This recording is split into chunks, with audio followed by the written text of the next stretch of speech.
You're listening to a Frequency Podcast Network production. I could pick you up right now and put you on a random flight and then take you for a random drive and drop you in a town anywhere in this country. And there's a decent chance you'd be someplace that's dealing with housing problems. As we'll learn during this special week here at The Big Story, small towns and big cities have more and less in common than we think. But this is one issue basically everyone understands. Canada does not have enough affordable places to live for the people who need to live in them. And perhaps nowhere is that crunch felt harder than in the north. Everything costs more up here, from groceries to basic supplies to, yes, houses. And the result in Nunavut is a huge reliance on an overwhelmed public housing framework. But it doesn't have to be that way. How do we know that? Well, because for years, it wasn't. For decades, the area that would eventually become today's Nunavut was building homes regularly. Simple homes, but good homes. The people doing that work were the people who would live in those homes. So why did that program stop? And would bringing it back in some form offer a glimpse of a way out of the crisis we're facing? I'm Jordan Heath Rawlings. This is Small Town Week here on The Big Story. This week is our attempt to highlight issues that communities outside of our major cities face, and to offer a platform to the kind of on-the-ground, local, and independent journalism that is under threat across the country. You probably don't live in the communities we'll visit this week. You might never have heard of them, but their problems are often your problems, and vice versa. So let's get out there and take some trips. David Venn is currently a journalist based in Toronto, but recently he was a writer and editor based in Iqaluit, where he wrote about a unique housing program in the Nunatsiaq News. Hey, David. Hi, Jordan. Nice to be on. Thank you for having me. We could start this story in any number of small communities up there, but since you painted a couple of pictures of it in your writing, maybe just tell us about Rankin Inlet. Where is it? How big is it? What's it like there? Yeah, for sure. So basically in Nunavut, there's three regions, and Rankin Inlet is the hub of the Kivalliq region. It's home to about 3,000 people. It's on the mainland, so it's fairly flat. There's a lot of hunting that goes on there. The Kivalliq's known for its abundance of caribou. Rankin started as a mining town, and people started settling there in the late 50s and early 60s because there was a nickel mine operation there. Now there's a gold mine there. And I feel like a lot of people would maybe even recognize its name because it's where Jordan Tutu was the first Inuk to play in the NHL. It's where he grew up. And other than that, it's pretty much just kind of, your standard town, hockey arena, a couple boat launches, parks, restaurants, all those sorts of things. Well, you begin your series that we're going to talk about today with the story of the home of Martha and Robert Hicks. What's their house like? How did they come to own that house, and when? Well, their house is beautiful. It's spacious, and you get a real sense of just being at home as soon as you walk inside there. Martha always jokes that the outside looks like a haunted house because it's a little bit worn on the outside. But like I said, inside it's very nice. They've done a couple extensions and renovations on the place.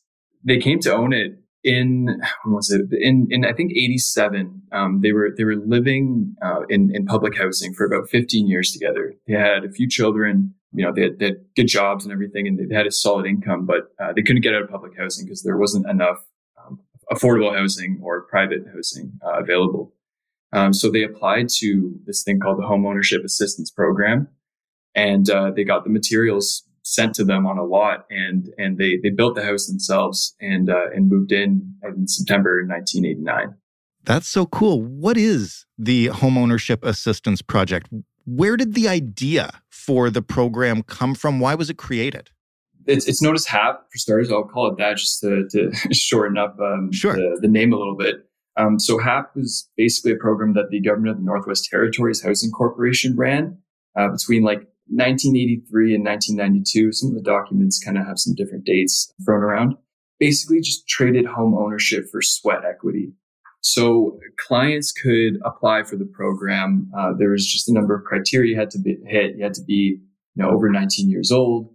You had to be, living in the territories, among a few other things.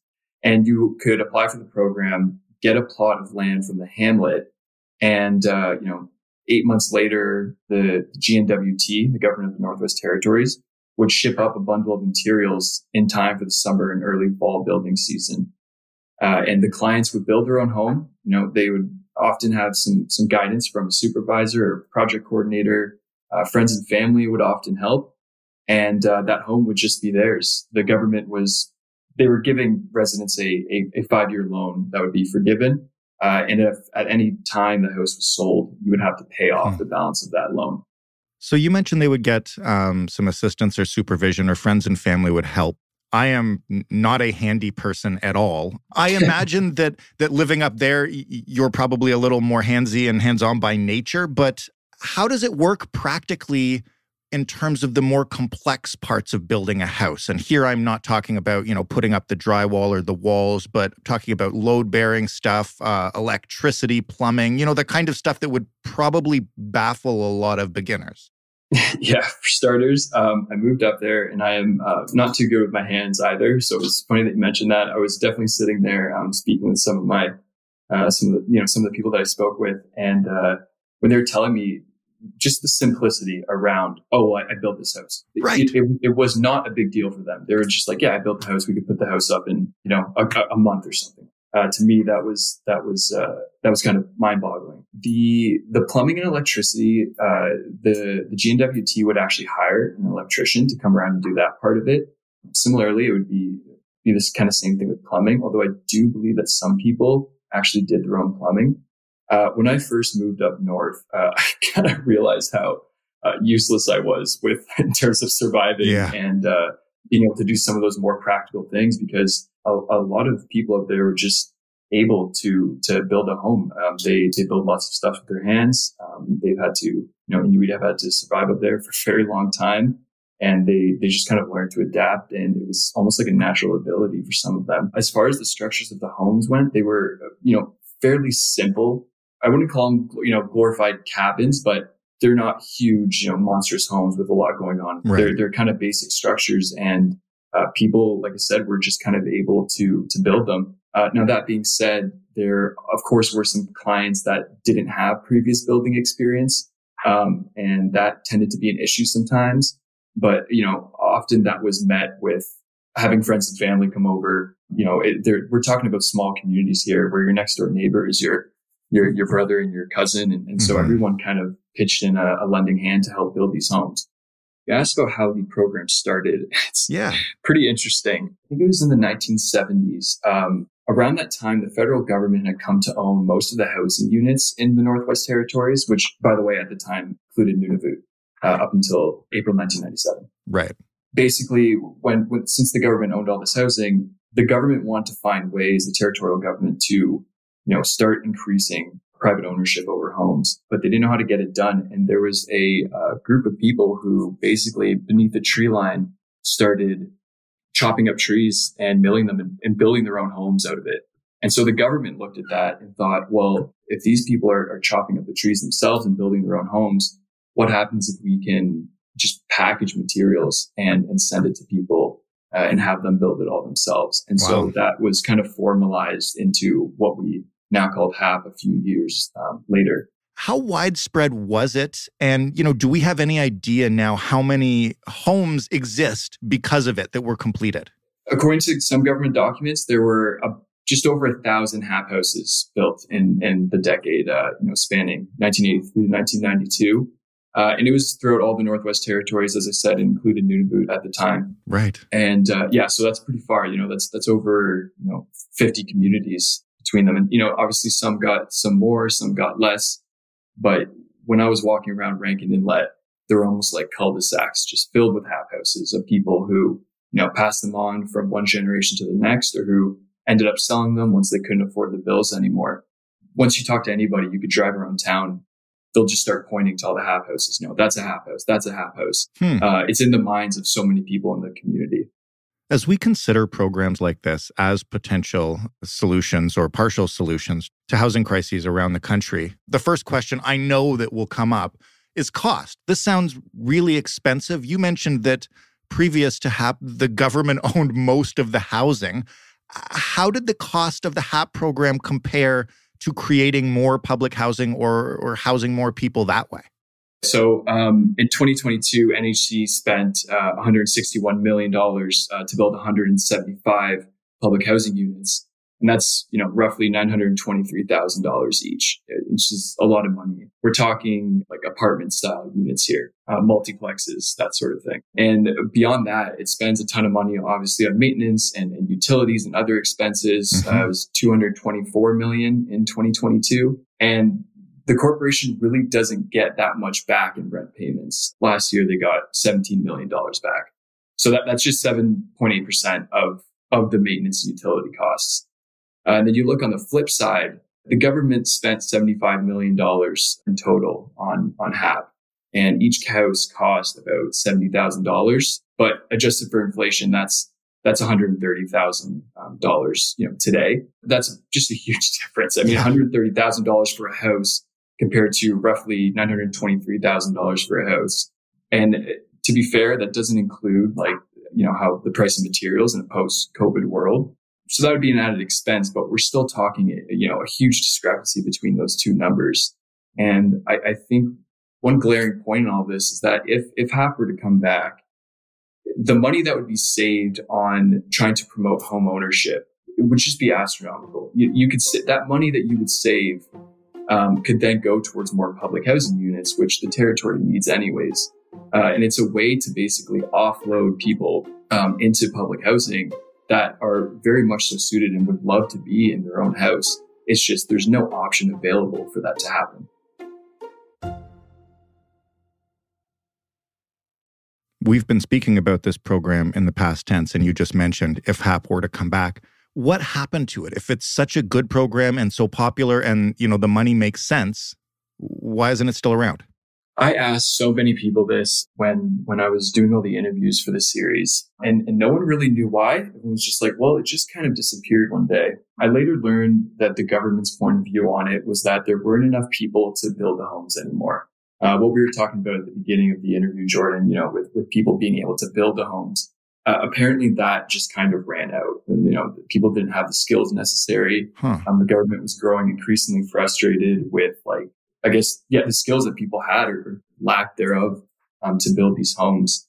What happened was they just decided to cut the program in favor of a few other housing programs. And that was it. There were some houses that remained unbuilt, unfinished, and they had to send government workers to go and complete them. And I've also just kind of heard from a few different people that some of the materials didn't even end up being used for houses. They were used for other things. So I think the program kind of fizzled out. And the idea now is do people still have that skill set? Has that come back into some of these communities? I would guess that's partially where NHC is at right now and trying to figure that out. Given all that and given the end of the program, what's the demand for housing like right now in Nunavut? I know, I know it's tough all over Canada, but try to give me a sense of where the crisis is at right now. You did a whole series on this. So yeah, the situation in Nunavut it's really big. I'd like to say it's dire. We had a former MP that actually brought this to the table quite often. And she even did a report on housing. Her name was Mumalakakak, and she was with the NDP. She traveled to Nauyat, which is one of the communities that I traveled to. And she went to 10 houses. They weren't public housing units, but they were houses, and they were all in very poor, condition, and they were all overcrowded. I believe she said that one of the houses had about 14 people living in it. So Statistics Canada reported that 115 out of 205 public housing units are of, poor quality in Nauyat. That's a lot of houses. Just ignoring for a second the housing that's in poor condition. The public housing wait list in Nunavut is 3,000 people. Nunavut's in a position where it needs to house, another 3,000 people more, because the houses that are being lived in right now are overcrowded. And then on top of that, you have houses that anywhere else in Canada, people wouldn't really be living in them. It's just that people don't really, like I said, have an option in Nunavut to go elsewhere. Conditions are harsh up there. People need places to live, and what's available to them right now is public housing that, it's often moldy. Like I said, it's overcrowded, and it's really affecting people's mental and physical health. And so that's why when you look at something like HAP and you think, well, this program has been gone for 30 years. How many people could be helping today that are in these positions? Well, is anybody fighting to bring back HAP or even just something like it? I guess if the public housing situation is so dire, what are the options here for Nunavut? Because obviously, to your point, the status quo is not working. Yeah, I don't really know if anyone's fighting for it. It's just this thing that vanished. And it's, I think what's crazy about it is I would speak, actually most of my sources in the series are elders. And, they were just filled with these stories, people in their neighborhood building these houses and how their house was built and what it was like moving their family in there. They talk about the quality of the build, what they did with their houses and what it meant to them to have a home. It is something that so many people in Canada take for, they speak about it, in such high regard. And then I actually spoke with some younger people in Rankin Inlet, and I asked them about HAP. These were people in their 20s and early 30s. And some of them didn't even really know what I was talking about. They mentioned they had kind of heard of the program, but they didn't know much about it. Some of them didn't know at all. Others kind of knew that the house that they grew up in was their parents. Their parents got the house through HAP. And I think that's part of why bringing this kind of series and bringing this sort of story to the forefront was so important, is because it's almost like people wouldn't even know what to fight for. Who knew that there was a program, 30 years ago that worked better than any program the government of Nunavut is using today, but it just doesn't exist anymore. And as far as anybody could tell, no one was trying to bring it back. Right now, like I said, the options to get a house in Nunavut are, if a house goes up for sale, it's incredibly expensive, and houses don't go up for sale very often. You would have to be fairly wealthy to build your own home up there, with the cost of materials, the cost of shipping them up there, getting the land, which is a whole other issue, because a lot of the infrastructure in some Nunavut communities, in particular Rankin Inlet, isn't up to snuff to take on the capacity of a bunch of new homes. When a multiplex gets built, at least you can fit in 30 units or 10 units or 5 units or something into a multiplex, where they can start to figure out how they're going to get water and get rid of sewage and that sort of thing. But to build your own home, those things just aren't really, really possible. The last thing I want to ask about, and, maybe bringing back the program in its former capacity is impossible, but the legacy of a program like that, it's something you kind of touched on a tiny bit. What kinds of stories do you hear from the community about what it's like to build your own home and then own it in a place where public housing is everywhere? What does this do for people compared to, spending $500,000 or $1 million on a home and moving in? Well, I think in Nunavut specifically, and in the third part of the series, I introduced Bill Reese as an ecologist at UBC, and he talked a lot about the secondary benefits of HAP. You get the house, but what else are you getting? His big thing was that it really increased community pride. When I spoke with Lynn Rudd, who was a counselor, the Rankin Inlet Hamlet, she grew up at a time where just after, the mining boom there, the nickel mine, she heard a lot of elders growing up kind of look around town and say, I built that. I built this. I built that. Do you remember when we did this? And just the sense of being able to walk around your town with your family and friends and know that you kind of had a role in building that up. Bill was big on the pride aspect of things, and just giving people that chance, that chance to gain agency over their life, to build something up for themselves, is way better than being handed anything like, public housing. where you're given this unit. You have no real strong connections or ties to it. You know, depending on if you work or if you don't work, you have to pay X amount of money for it. You don't really feel like you're building your life up towards anything. But when you build your own home and move into it, just that sense of ownership and the agency is something that can't be lost on this conversation, because it's such a huge part of it. And most of the people that did build their HAP house would say, you know, something very similar to you. And I remember when I was speaking with Helena Guptak, an elder from Rankin Inlet, she was talking about how when, you know, predominantly the men would finish the houses, they were all very proud of what they had accomplished. In the same vein, part of the issue with the public housing is that a lot of people say the units aren't built good enough, that construction companies rush through it just to get the paycheck, and they don't really consider how the build, you know, can last up north. The housing corporation, I've heard them say that a lot of people don't take care of their units. But when you build your own unit, you're a lot more likely to take care of it, and it's a lot more likely for it to last longer than if people were kind of, you know, not treating it very well and damaging it and that sort of thing.